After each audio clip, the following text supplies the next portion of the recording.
सुबह का सूरज निकला, लेकिन कुछ अजीब था। चिड़िया नहीं चहचहाई, पत्ते नहीं हिले और फिजा में कुछ खाली सा महसूस हो रहा था। यज़दान 12 साला ज़हीन लड़का जैसे ही घर से बाहर निकला, उसकी आंखें हैरत से फैल गई। पूरे शहर के दरख्त गायब थे, ना कोई पीपल, ना बरगद, ना छोटा सा नीम का पौधा।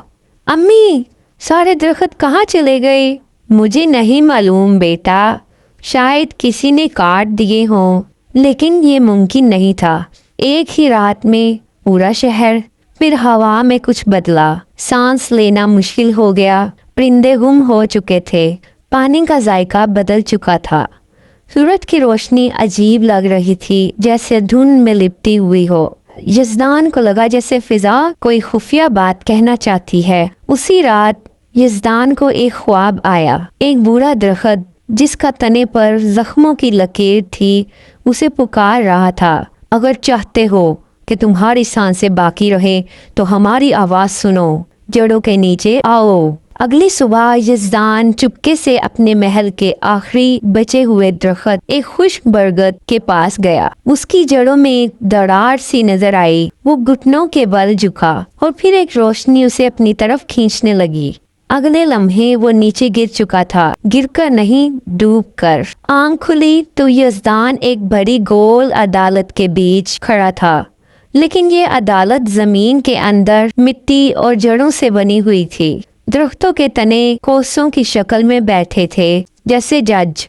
कुछ के पत्ते सुनहरी, कुछ नीले और कुछ स्याह। फ़िज़ा में एक गूंजती हुई आवाज उभरी, दरख्तों की अदालत शुरू की जाती है। बूढ़ा दरख्त जिसने ख्वाब में यज़दान को बुलाया था बोल पड़ा, हमने इंसानों के खिलाफ मुकदमा दायर किया है। इल्जाम है कि इंसान हमें सिर्फ लकड़ी, साया या ईंधन समझते हैं। मोहब्बत, दोस्ती या हक़ जिंदगी का कोई तस्वुर नहीं। यज़दान काम गया, लेकिन मैंने तो कभी दरख्त नहीं काटा, लेकिन तुमने कभी किसी को रोका भी नहीं। बूढ़ा दरख्त बोला। तमाम दरख्तों ने गर्दनें घुमाई। यज़दान, तुम्हें एक मौका दिया जाता है इंसानियत के वकील बनने का। अगर तुम दरख्तों को कायल ना कर सके तो हम हमेशा के लिए वापस नहीं आएंगे और फिर स्थान से भी धुएं में बदल जाएंगे। यज़दान को सिर्फ 2 दिन दिए गए। अगर तुम ऐसा सबूत ले आओ जो ये दिखाए कि इंसान सिर्फ खुद गर्ज नहीं, तो हम वापस आएंगे, वरना नहीं। यज़दान अदालत से निकला और वापस जमीन पर आया। वक्त तेजी से भाग रहा था। उसे कुछ ऐसा चाहिए था जिसमें इंसानों की दरख्तों से बेलौस मोहब्बत साबित हो। उसे याद आया नानी अम्मा की पुरानी डायरी, जिसमें उन्होंने बचपन में एक दरख्त से दोस्ती का जिक्र किया था। वो पुरानी डायरी एक पुराने संदूक में थी, लेकिन उस पर भी एक दरख्त की शक्ल की कफल लगी थी।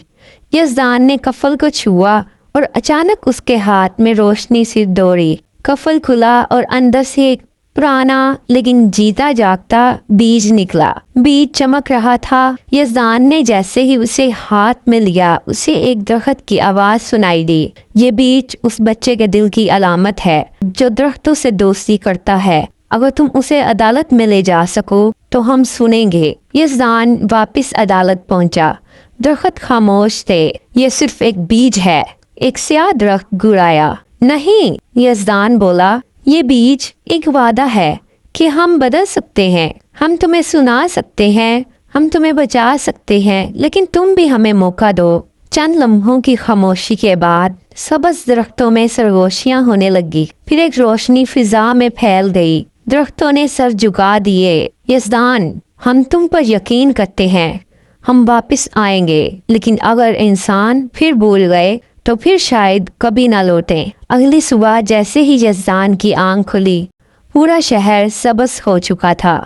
दरख्त वापस आ चुके थे, परिंदे चहचहा रहे थे, हवा ताज़ा थी।